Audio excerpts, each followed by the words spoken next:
In December 1936, Queen Mary sat in a room and listened to her eldest son tell her that he was giving up the throne of the British Empire to marry a twice divorced American. She had buried a husband, King George V, less than a year earlier. She had raised her children on a single unbending principle, the one she believed she had lived by every day of her own life, that the crown comes before the person, that duty outranks desire, that a royal does not get to choose happiness over the institution.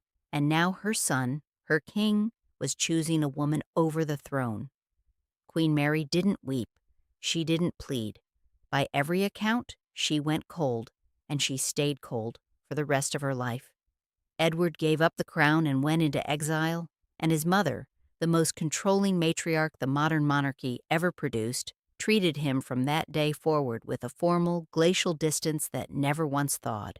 When she died, 17 years later, 10 weeks before her granddaughter Elizabeth was crowned, she had still not forgiven him.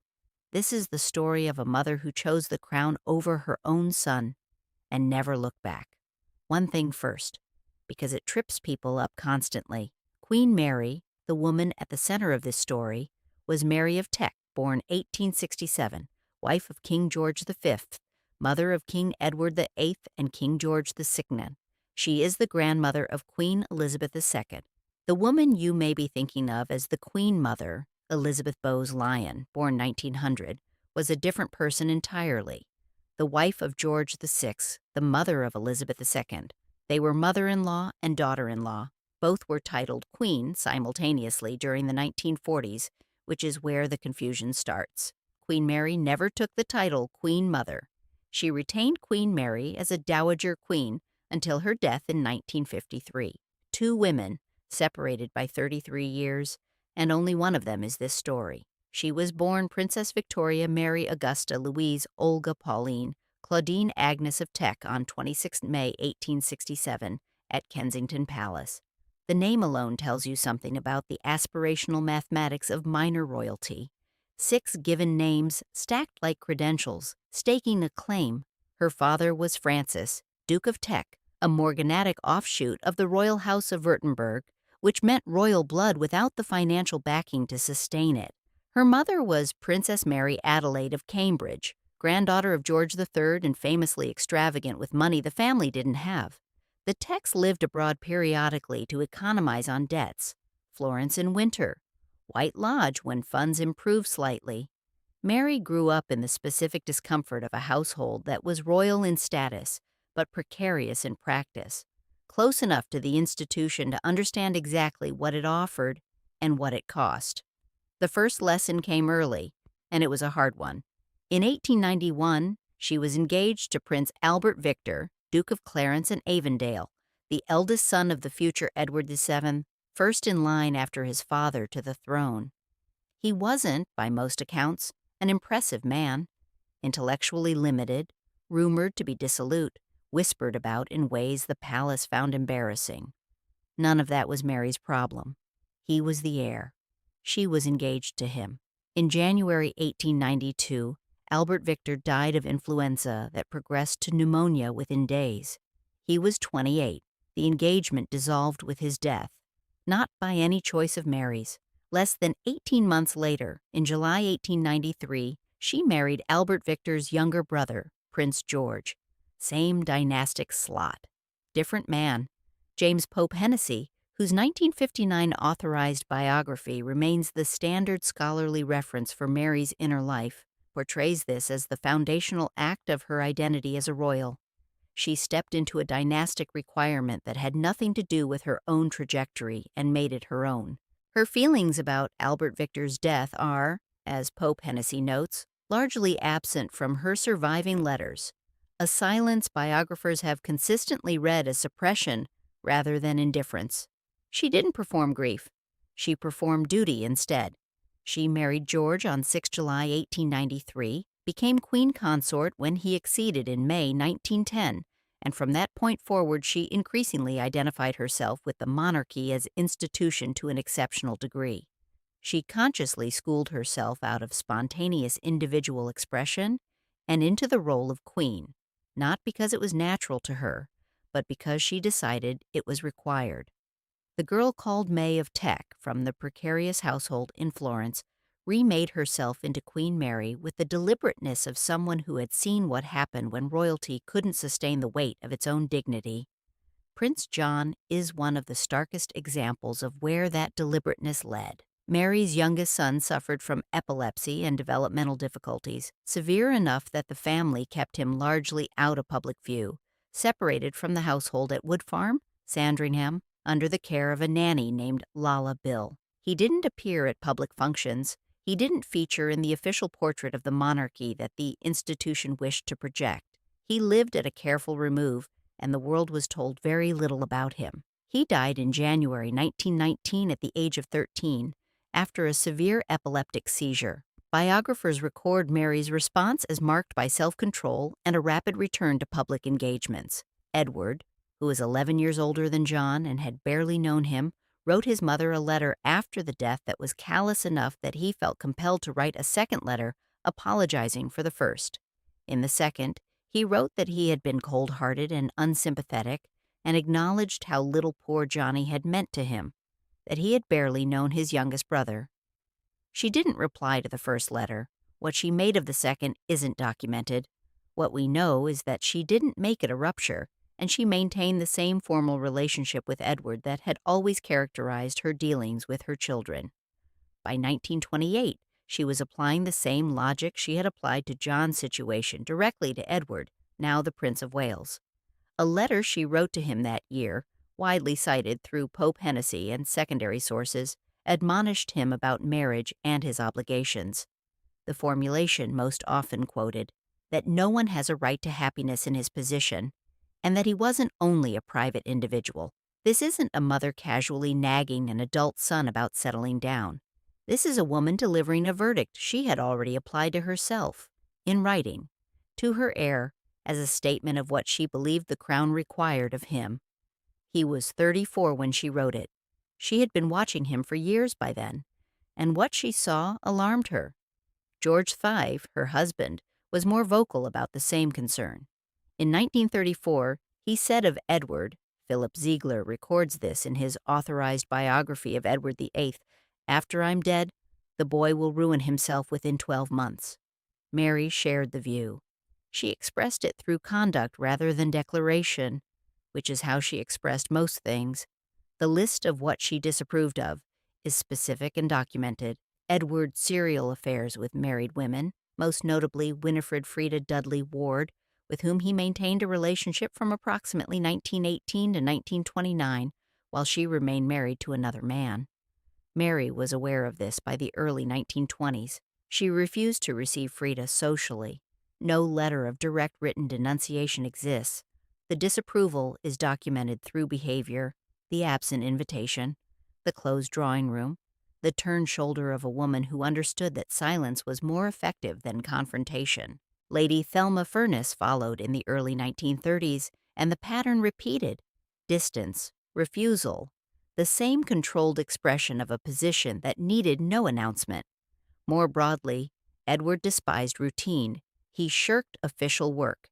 He had what biographers call an Americanization, an enthusiasm for jazz, informality, crowds, and unscripted interaction that Mary read as the systematic erosion of the crown's dignity and mystique. He made politically indiscreet public remarks on unemployment in Wales.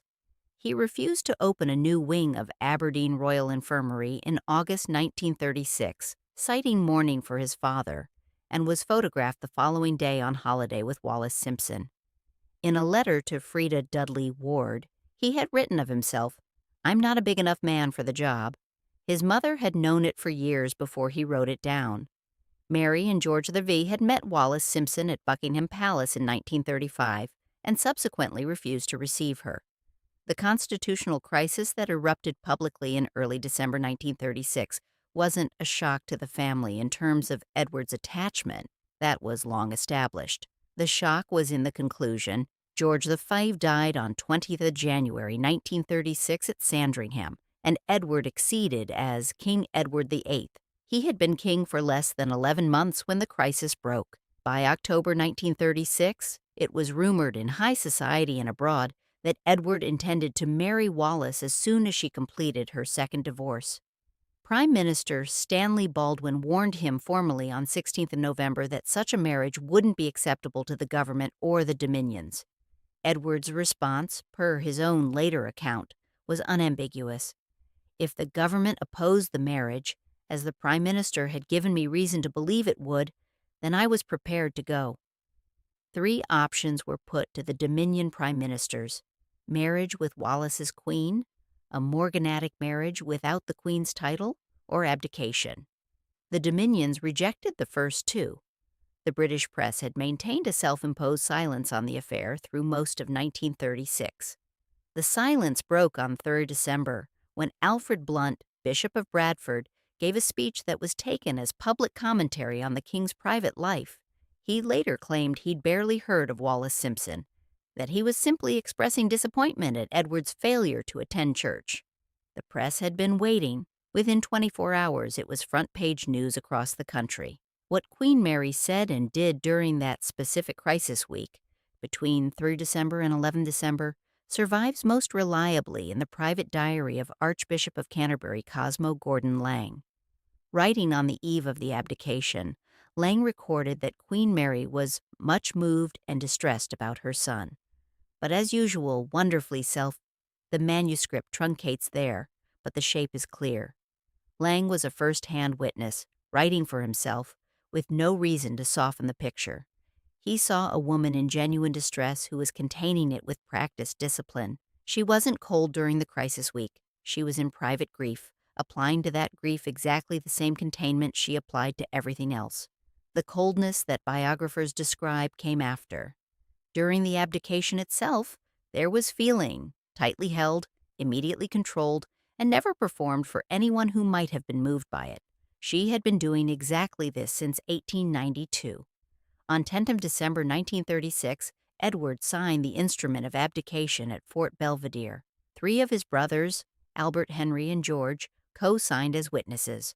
Parliament gave it legal effect the following day, 11 December. Edward addressed the nation by radio that evening, explaining that he had found it impossible to carry the heavy burden of responsibility without the support of the woman he loved. He became the Duke of Windsor. His brother Albert succeeded as King George VI, a man who, by multiple accounts, viewed the abdication papers with revulsion and had never wanted the throne. Shortly afterward, Queen Mary wrote to Edward addressing him as HRH Prince Edward of Windsor, his new lower-ranking style, rather than as king. The choice of address was deliberate. He was no longer her king, and the new form made that legible without requiring a single explanatory sentence. When a lady-in-waiting expressed sympathy for Edward after the abdication, Mary said, "The person who needs most sympathy is my second son." Edward had a new title. She had a new king. She turned her attention immediately and completely to supporting George VI, and she moved forward. 2 years later, she put the position in writing. In July 1938, she wrote to Edward directly. The key line from that letter, confirmed through multiple biographical sources and cited to David Inglis's study of the abdication. "All my life, I have put my country before everything else, and I simply can't change now. Not rage, not denunciation, a statement of a position she considered settled, delivered in the register of someone for whom this required no particular courage, because it required no particular decision. It was simply where she stood." Now to the 17 years between December 1936 and March 1953. The estrangement wasn't total silence. Queen Mary and the Duke of Windsor were in occasional contact after the abdication. Letters were exchanged, meetings happened, he attended family events. The estrangement was cold and limited, not zero. The record shows infrequent and formal contact rather than exile into silence, and honesty about this matters. What the estrangement was. Queen Mary never received Wallis Simpson, not once, not publicly, not privately, not socially, not officially. From the day Edward married Wallis in France on 3rd June 1937, no member of the royal family attended the ceremony. To the day Mary died in March 1953, there is no recorded meeting between the two women. Every major biography of the period agrees on this point. The wedding happened at the Chateau de Condé in the Loire Valley. Edward wore mourning coat. Wallis wore a main-bochet gown in a shade she had specifically chosen. Wallis blue, because the French couturier thought it matched her eyes. The ceremony was conducted by the Reverend R. Anderson Jardine, a Church of England vicar who defied his bishop by officiating and was shunned by the church for it afterward. Letters patent issued earlier that year confirmed the Duke of Windsor's title as HRH, but explicitly withheld the designation from Wallis. She was the Duchess of Windsor, but she wasn't Her Royal Highness. This became Edward's central grievance, the one he would pursue, in various forms, until his death. The formal decision was George VI as king, with government involvement. The extent to which Mary personally engineered it's debated and shouldn't be overstated. What is clear is that she didn't oppose it. Then came the Germany tour. In October 1937, Edward and Wallis visited Nazi Germany. They met Adolf Hitler at Berchtesgaden. They met Joseph Goebbels, Hermann Göring, Rudolf Hess. Photographs showed Edward in what appeared to be a Nazi salute. The German Reich's ambassador to Britain, Joachim von Ribbentrop, had previously sent dispatches to Berlin suggesting that opposition to Edward's marriage had been motivated by a desire to defeat the Germanophile forces that had been working through Mrs. Simpson. The visit confirmed every concern the royal family and the government had harbored about Edward's political instincts. When war came in 1939, wartime intelligence services documented concerns about his conduct and the risk he posed. He was appointed governor of the Bahamas in August 1940, partly to remove him from Europe, partly to give him an official function at a safe distance from any position of real influence. He served in Nassau until 1945. Communication with the family during those years occurred at the level of official government correspondence. Not personal warmth, meetings between Queen Mary and the Duke of Windsor did occur. A documented occasion on 6 October 1945, Edward had returned briefly to Britain after the Bahamas governorship ended, took place at Marlborough House. Accounts describe it as a poignant example of the constrained relationship. Formal, brief, Wallis not present. The physical setting of Marlborough House, the high ceilings, the formal receiving rooms, the portraits of monarchs arranged with the deliberateness of institution over intimacy, would have enforced the register of the meeting without either of them having to say a word about it. This was Mary's London residence, her territory, her rules, her register. Edward arrived. They spoke. He left. No account describes warmth. The post-abdication correspondence between them is described by biographers as correct but impersonal. The register of strained family duty, not of a mother writing to her son. A letter that answers questions without asking any, that acknowledges events without commenting on them, that fulfills the minimum requirements of continued connection without creating the conditions for anything closer. It's a particular kind of cruelty, or a particular kind of integrity, depending on your vantage point. The cruelty of the technically present parent who refuses emotional access, or the integrity of a woman who had decided that warmth was something the institution didn't permit her to grant him. In 1951, Edward published his memoirs, A King's Story. In them, he described his mother as having always been cold and unfeeling towards him. This characterization is contested by the letters that survive between them, which some biographers argue show more warmth than he claimed publicly, but it reflects his stated experience of the relationship, shaped by 17 years in which he had asked for something from her, the recognition of his wife, the acceptance of his choice, and she had consistently not given it. The memoir reads as the account of a man who had been waiting for something that was never going to arrive, and had finally, at 57, put that fact into print. What did Edward's reconciliation attempts actually look like? His primary demand, consistent from 1937 until his death in 1972, was that Wallis be received, that she be acknowledged as his wife within the social and institutional framework of the family. He pursued HRH status for her repeatedly and failed. He sought invitations for her to family functions. He wanted the family simply to meet her, to sit in a room with her, to treat her as something other than the permanent evidence of his dereliction. None of this was granted by Queen Mary. George VI made the formal decisions about HRH status and official reception.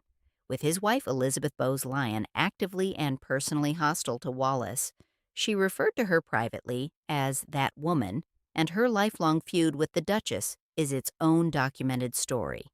Mary's position, as stated in the July 1938 letter, didn't require elaboration. She had said what needed saying. She didn't unsay it. Whether George VI pressed his mother to soften toward Edward isn't documented anywhere in the available record. He had inherited the crown his brother abandoned at a moment he was constitutionally and temperamentally unprepared for. If he harbored any private wish that his mother might relent toward Edward, he didn't apparently press it in any way that survived. The family's attitude did shift in the next generation. Princess Elizabeth, later Queen Elizabeth II, visited the Duke and Duchess of Windsor in France in March 1965.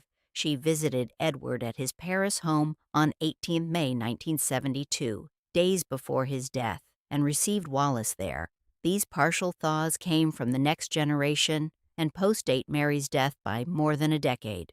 They change nothing about what Mary's own record shows. No major biographical account records a reconciliation between Queen Mary and the Duke of Windsor before her death. The never forgave verdict isn't supported by a single document in which she says those words. It's argued from the pattern of conduct, the refusal to accept the marriage, the formal register of their contact, the July 1938 letter, and the absence of any documented moment of softening. Pope Hennessy, with his authorized access and his careful interpretation, presents the estrangement as a tragic consequence of her principles, a woman whose consistency was real and whose pain was private. Hugo Vickers's harder modern reading, drawn partly from Pope Hennessy's own raw research notes published in The Quest for Queen Mary in 2018, treats the consistency itself as having functioned in practice as punishment, whatever its internal logic. Both men work from the same documented conduct. The difference between them is a question of moral framing, not of disputed facts. Mary's creed, the crown outranks the individual. Duty outranks desire. The institution outlasts the person. Wasn't something she invented to punish Edward. It was the principle she had applied to herself first, repeatedly, across 6 decades. She stepped into a dynastic engagement after her first fiancé died. She subordinated her personal narrative when the royal family renamed itself in 1917, stripping German titles from her own relatives, people she had grown up among and cared about, because the institution required it. She maintained public engagements through her husband's serious illnesses. She returned to duty promptly after Prince John's death. Whatever the private cost of these choices, and the cost was real, whatever the record doesn't show, she made them consistently, and she made them first. When the same principal arrived at her own door in December 1936, wearing her son's face and asking for an exception, she didn't grant one. From her perspective, she was being consistent rather than cruel. She was applying to Edward the same standard she had applied to everyone, including herself. Edward's self-characterization in his memoirs, that she was cold and unfeeling, reflects the experience of a man who needed something from his mother that she either didn't know how to give or didn't believe it was her role to give. He wanted a parent who would say, "You are my son," and that outranks everything else. She believed the opposite was true. The abdication didn't create the structural incompatibility between them. It simply made it irreversible. Marlborough House, London, 24 March 1953, 10:20 in the evening. Queen Mary died there, aged 85. The death was officially attributed to gastric problems, gastritis and heart failure, though later press reports would describe lung cancer as the cause. She was 2 months short of her 86th birthday. The months leading to her death had been marked by the losses that accumulate when you outlive almost everyone who knew you at the beginning. George VI, the son she had transferred her full support to in December 1936, the man who had taken the crown he hadn't wanted and carried it with unexpected steadiness through the war and after it, died on 6th February 1952 at Sandringham. He was 56. Mary, who had been 84, outlived him by 13 months. She attended his lying in state. She stood in the room where her son's coffin lay, and she didn't collapse. She did what she had always done. She had also watched her granddaughter, Princess Elizabeth, become Queen Elizabeth II at 25. The coronation was scheduled for 2nd June 1953. Mary was determined to attend. Her health was failing through the early months of 1953, but she was following the preparations, the planning, the institution going forward as it always had. She had spent her entire adult life in service to precisely this: the continuity of the crown, the ceremony of succession, the monarchy presenting itself to the world as something larger than any individual who wore it. She made known to the royal household that the coronation shouldn't be postponed on account of her death. Multiple independent sources confirm the substance of this instruction. She wanted the ceremony to proceed on schedule. The date mattered more than whether she was there to see it. This isn't an unusual sentiment for a woman who had spent her life subordinating personal presence to institutional requirement. It's entirely consistent with everything she had done since 1893. She died on the 24th of March. The coronation took place on the 2nd of June, 10 weeks and 2 days later. Exactly as she had asked. The Duke of Windsor outlived her by 19 years, dying in Paris on 28 May 1972. In the decades between her death and his, Queen Elizabeth II eventually received Wallace at Edward's deathbed and afterward, completing the partial thaw that Mary had never been willing to begin. The institution had moved on. Mary had not moved at all. No full reconciliation had occurred. No document records her softening. No name witness describes a conversation in which she told Edward that she understood, or that she forgave him, or that she was sorry for the shape their relationship had taken. The absence of any such record across 17 years and multiple potential occasions is its own kind of answer. Archbishop Lang had seen a woman much moved and distressed and wonderfully self-composed in December 1936. The self-composure lasted until the end. Queen Mary died in March 1953, 10 weeks before her granddaughter was crowned, and she made it known that the coronation should go ahead on schedule, even if she didn't live to see it. Duty, to the very end, outranking even her own death. She had spent 17 years refusing to forgive the son who chose love over the throne, and she went to her grave without bending an inch. You can call it cruelty. You can call it integrity. Queen Mary wouldn't have recognized the difference because to her they were the same thing. The crown comes first, the person comes second, and a mother who truly believes that does not get to keep her son. She believed it. She lost him, and she would have made exactly the same choice again. Subscribe for more stories like this.